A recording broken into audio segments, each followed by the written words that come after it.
Letak, luas, dan batas Pulau Sulawesi. Secara astronomis, Pulau Sulawesi terletak di posisi 2 derajat lintang utara serta 170 derajat bujur timur, dengan luas 174.600 km kubik. Sementara itu, kondisi geografis Pulau Sulawesi dalam peta mencakup luas batas laut dan darat, nama pantai, dataran rendah, serta gunung. Batas laut: daerah timur Laut Banda, daerah barat Laut Makassar, daerah selatan Laut Sulawesi, dan daerah utara Laut Flores. Yang kedua, batas daratan. Daratan timur dibatasi oleh Kepulauan Maluku, dataran barat Pulau Kalimantan, dataran selatan Pulau NTT dan NTB, dataran utara negara Filipina. Di sini sudah tertera petanya, silahkan dilihat. Kondisi iklim Sulawesi Tenggara. 1. Musim. Keadaan musim di Provinsi Sulawesi Tenggara terdiri dari 2 musim, yaitu musim kemarau dan musim hujan. Musim hujan terjadi antara bulan Mei sampai dengan Oktober. Yang kedua, curah hujan. Curah hujan di Sulawesi Tenggara umumnya tidak merata. Hal ini menimbulkan adanya wilayah daerah basah dan wilayah daerah semi kering. Wilayah daerah basah memiliki curah hujan lebih dari 2000 mm per tahun. Kondisi iklim Sulawesi Tengah. Garis khatulistiwa yang melintasi sepanjang bagian utara Sulawesi Tengah membuat iklim di daerah ini tropis. Akan tetapi berbeda dengan Jawa dan Bali serta Pulau Sumatera. Musim hujan di Sulawesi Tengah antara bulan April dan Oktober, sedangkan musim kemarau antara Oktober hingga April. Rata-rata curah hujan berkisar 800 sampai 3000 mm per tahun, dan ini merupakan curah hujan terendah di seluruh Indonesia. Temperatur perkiraan antara 25 derajat Celcius sampai 31 derajat Celcius untuk dataran pantai, hingga tingkat kelembaban 70% sampai 76%. Malam semakin dingin dengan adanya hembusan angin laut. Hidrologi Sulawesi Tenggara. Provinsi Sulawesi Tenggara memiliki beberapa sungai besar, tersebar di 4 kabupaten, umumnya memiliki potensi yang dapat dijadikan sebagai sumber tenaga untuk kebutuhan industri dan rumah tangga, dan juga irigasi. Sungai-sungai besar tersebut seperti Sungai Konawe.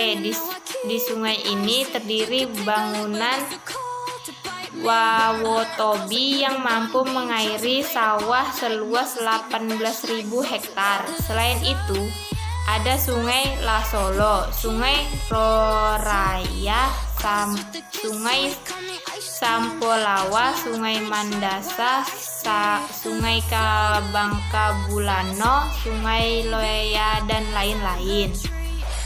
Tanah di Pulau Sulawesi ada 3, yaitu tanah vulkanik, tanah laterik, dan tanah kapur.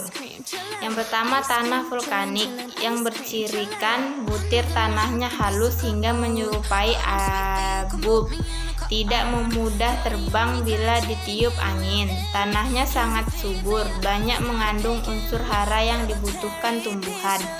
Yang kedua, tanah laterit. Cirinya yaitu warnanya kekuning-kuningan sampai merah. Tanahnya tidak subur, tanahnya tandus. Yang ketiga, tanah kapur atau mediteran yang dicirikan tanahnya tidak subur, cocok untuk tanaman kayu jati, memiliki kandungan bahan organik yang rendah, serta umumnya kondisi tanahnya kurang subur, erosi lebih besar. Kondisi geologi Sulawesi. Secara geologi, Sulawesi merupakan wilayah yang geologinya sangat kompleks karena merupakan perpaduan antara dua rangkaian orogen, yaitu busur Kepulauan Asia Timur dan sistem pegunungan Sunda, sehingga hampir seluruhnya terdiri dari pegunungan dan merupakan daerah paling berpegunungan di antara pulau-pulau besar di Indonesia. Sejarah geomorfologi Sulawesi. Profesor Johan A.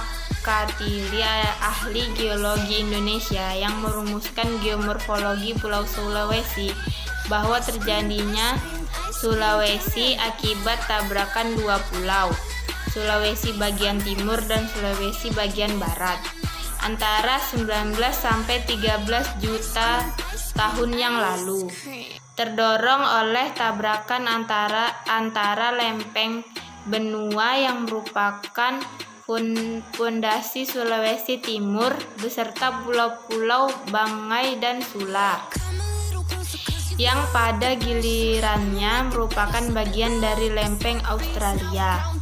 Sulawesi menjadi salah satu wilayah geologis paling rumit di dunia. Sederhananya, boleh dikatakan bahwa busur Sulawesi Barat lebih vulkanis dengan banyak gunung berapi aktif di Sulawesi Utara dan vulkanik mati di Sulawesi Selatan. Sedangkan busur Sulawesi Timur tidak ada sisa-sisa vulkanisme, tapi lebih kaya mineral, sumber-sumber minyak dan gas bumi dari zaman tertiari tersebar di kedua busur itu, terutama di Teluk Tamini, Teluk Tolo, Teluk Bone, serta di Selat Makassar. Proses tektonik yang membentuk Pulau Sulawesi. Ada 3 proses, yaitu yang pertama Eosen, 65 sampai 40 juta tahun yang lalu. Proses pembentukan Pulau Sulawesi yang unik telah melalui proses yang juga unik, yaitu hasil akhir dari sebuah kejadian apungan benua yang diawali 65 juta tahun yang lalu. Saat itu ada 2 daratan, yaitu cikal bakal kaki Sulawesi Tenggara dan Timur, dan cikal bakal kaki Sulawesi Selatan, Barat, dan Utara. Kedua apungan dataran itu bergeser ke barat menuju Borneo, sekarang bernama Kalimantan. Proses tumbukan akibat apungan lempeng benua itu menyebabkan kedua dataran itu mulai terkumpul menjadi satu dataran baru. Kedua yaitu Pliocene, 6 sampai 15 juta tahun yang lalu. Hingga zaman ini proses penumpukan kedua daratan itu terus berlangsung. Bahkan apungan hasil tumbukan terus bergerak hingga mendekat ke dataran Kalimantan, lalu berhenti di sana. Persesaran yang telah mulai sejak zaman Miosen masih terus berlangsung, bahkan berdampak pada pemisahan kelompok batuan dari kawasan di sekitar Pulau Poso dan kelompok batuan sekitar Danau Matano. Kedua kelompok batuan ini, meski lokasinya berdampingan, namun memperlihatkan asosiasi batuan yang berbeda.